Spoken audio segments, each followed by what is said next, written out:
বৃষ্টির দিনে যদি মুখরোচক কিছু খেতে ইচ্ছা করে তখন অবশ্যই এইভাবে বিকেল অথবা সন্ধ্যার টিফিনে বানিয়ে নিতে পারেন দুর্দান্ত স্বাদের মুখরোচক আলু কাবলি বা আলু চাট। নমস্কার বন্ধুরা, সুতৃষ্ণাস ফ্যামিলি কিচেনে আপনাদের সবাইকে স্বাগতম। আমার আজকের রেসিপি যদি আপনাদের ভালো লেগে থাকে তাহলে অবশ্যই একটা লাইক করে দেবেন, একটা ছোট্ট কমেন্ট করে জানাবেন। আর যদি চ্যানেলে নতুন বন্ধু হয়ে থাকেন তাহলে প্লিজ বন্ধুরা চ্যানেলটি সাবস্ক্রাইব করে পাশে থেকে যাবেন। রেসিপিটি বানানোর জন্য এখানে আমি নিয়েছি 50 গ্রাম ছোলা আর 50 গ্রাম মটর। এখন আমি এই ছোলা আর মটরটাকে 6 থেকে 7 ঘন্টার জন্য জল দিয়ে ভিজিয়ে রাখবো।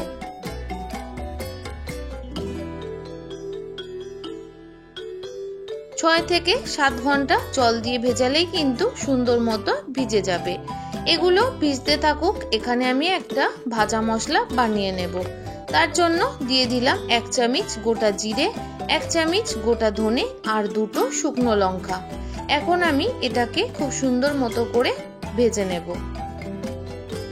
গ্যাসের ফ্লেমটা আমি একটু কমিয়ে দিচ্ছি।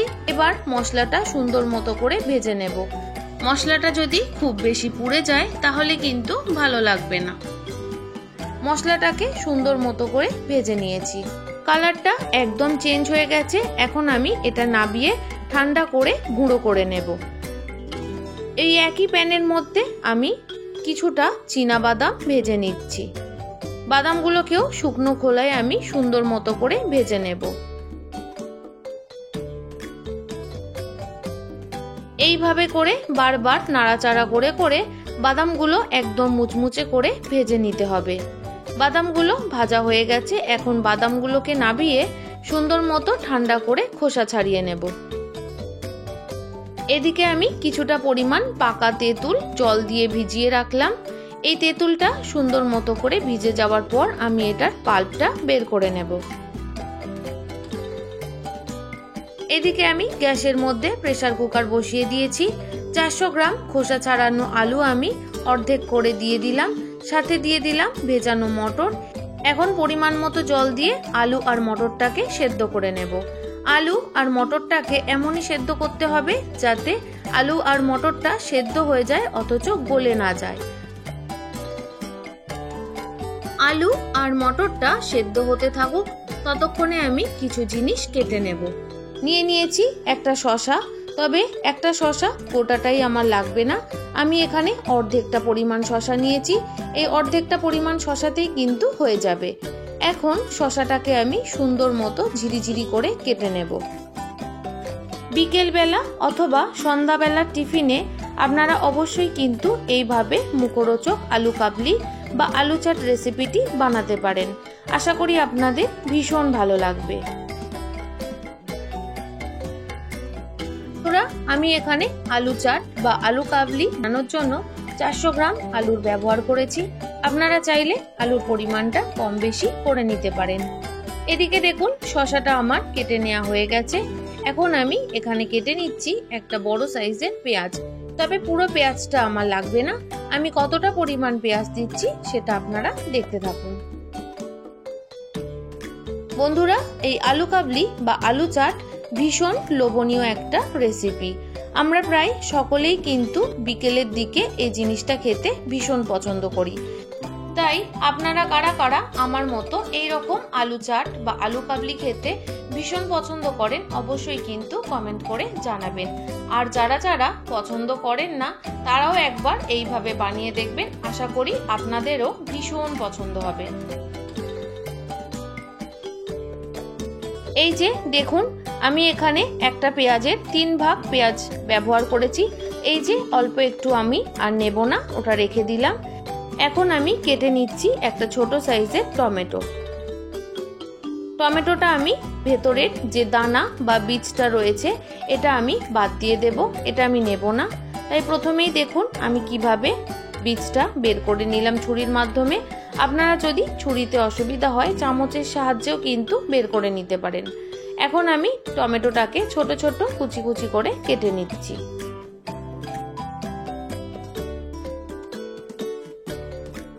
টমেটোটা আমার কেটে নেওয়া হয়ে গেছে।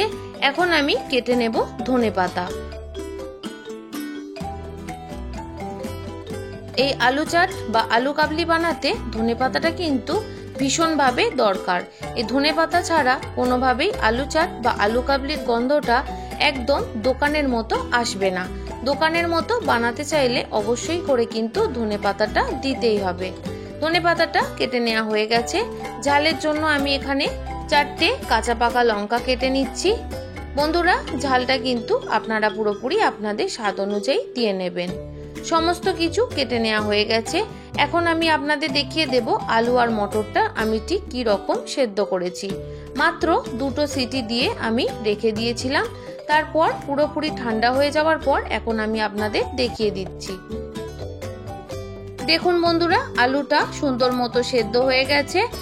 আলু আর মটরটাকে এমন ভাবেই সেদ্ধ করতে হবে যাতে আলুটা হালকা শক্ত শক্ত থাকে অথচ সুন্দর মতো সেদ্ধ হয়ে নরম হয়ে যায়, কিন্তু পুরোপুরি গলে গেলে একদমই ভালো লাগবে না। মটরটাও কিন্তু সুন্দর মতো সেদ্ধ হয়ে গেছে, দেখুন একদম কিন্তু গলে যায়নি। এদিকে তেঁতুলের পাল্পটাও আমি বের করে নিয়েছি। এখন আমি আলু কাবলিটা বানানোর জন্য আলুটা কেটে নিচ্ছি। আমি এখানে 2 ভাবে আলুটা কেটেছি। আপনাদের যেটা সুবিধা হবে আপনারা সেইভাবেই কিন্তু আলুটা কেটে নেবেন। যে সকল বন্ধুরা প্রত্যেক দিন আমার ভিডিওর সাথে সম্পূর্ণভাবে জুড়ে থাকেন তাদের সবাইকে জানাই অনেক অনেক শুভেচ্ছা, অনেক ভালোবাসা। আর যে সকল বন্ধুরা আজ আমার চ্যানেলে প্রথম এসেছেন, প্লিজ বন্ধুরা রেসিপিটি ভালো লাগলে অবশ্যই কিন্তু সাবস্ক্রাইব করে পাশে থেকে যাবেন। বন্ধুরা, দোকান থেকে আলুর কাবলি কিনে খাওয়ার সময় একটা সুন্দর মশলার গন্ধ আসে। আজ আমি যে ভাজা মশলার রেসিপিটি আপনাদের দেখালাম, এই ভাজা মশলার জন্যই কিন্তু আলুর কাবলিটা এত সুন্দর গন্ধ হয়। এদিকে দেখুন আলুগুলো আমার সুন্দর মতো কেটে নেওয়া হয়ে গেছে। এখন আমি আলু চাট বা আলু কাবলিটা বানিয়ে নেব। তার জন্য প্রথমেই আমি একটা বোল নিয়ে নিয়েছি। এবার সেই বোলের মধ্যে সমস্ত কেটে রাখা আলুগুলো নিয়ে নিচ্ছি।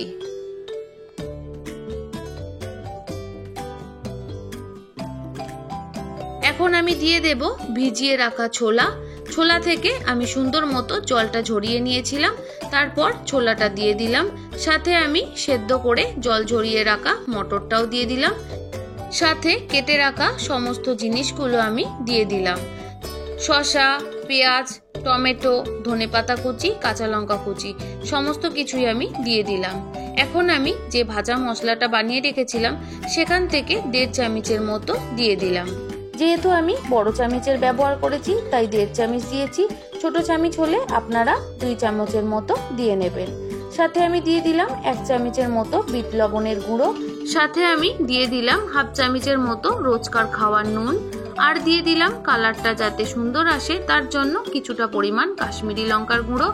আর দিয়ে দিচ্ছি অর্ধেকটা পরিমাণ পাতিলেবুর রস। বন্ধুরা, এই রেসিপিটি কিন্তু শুধু পাতিলেবুর রস অথবা শুধু তেঁতুলের পাল্প দিয়েও বানানো যায়। তবে 2 রকম মিক্সড করে দিলে কিন্তু যেমন গন্ধটা সুন্দর হয় তেমন খেতেও কিন্তু দুর্দান্ত হয়। সাথে আমি দিয়ে দিলাম 4 চামচের মতো তেঁতুলের পাল্প। এবার সমস্ত কিছুকে খুব ভালো মতো করে মিশিয়ে নিচ্ছি।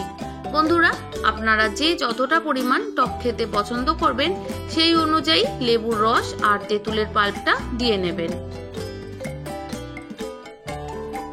বৃষ্টির দিনে যদি এই রকম লোভনীয় মুখরোচক আলু চাট বা আলু কাবলি থাকে তাহলে বিকেল অথবা সন্ধ্যার টিফিনটা কিন্তু একদম জমে যায়।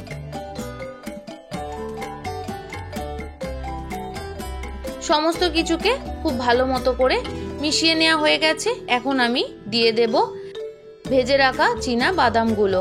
বাদামগুলো ভেজে নেওয়ার পর যখন ঠান্ডা হয়ে গেছিল তখন আমি খোসাগুলো ছাড়িয়ে নিয়েছিলাম। বাদামগুলো দেওয়ার পরেও আমি আবারও ভালো মতো করে মিশিয়ে নিচ্ছি। বন্ধুরা, আপনারা দেখেই বুঝতে পারছেন যে কতটা লোভনীয় হয়েছে। বন্ধুরা, এটা খাওয়ার সাথে সাথে দেখতেও যাতে ভালো লাগে তার জন্য এর সাথে আমি আরো কিছু জিনিস অ্যাড করব। আর একটা পাত্রে আমি আলু কাবলিটা তুলে নিয়ে ওপর থেকে ছড়িয়ে দিলাম কিছুটা কোচানো পেঁয়াজ, দিয়ে দিচ্ছি কিছুটা ভাজা মশলার গুঁড়ো, আর দিয়ে দেব কিছুটা পরিমাণ বিট লবণের গুঁড়ো। সব শেষে দিয়ে দেব ঝুরি ভাজা। এই ঝুরি ভাজাটা দিলে খেতেও যতটা ভালো লাগে, দেখতেও কিন্তু দুর্দান্ত লাগে। তাহলে বন্ধুরা, রেসিপিটি আপনাদের কেমন লাগলো অবশ্যই কমেন্ট করে জানাবেন। ভালো লাগলে লাইক, শেয়ার, সাবস্ক্রাইব করে পাশে থেকে যাবেন। আপনারা সবাই ভালো থাকবেন, সুস্থ থাকবেন। আজ এখানেই শেষ করলাম। কাল আবারও একটা নতুন কোনো রেসিপির সাথে চলে আসছি।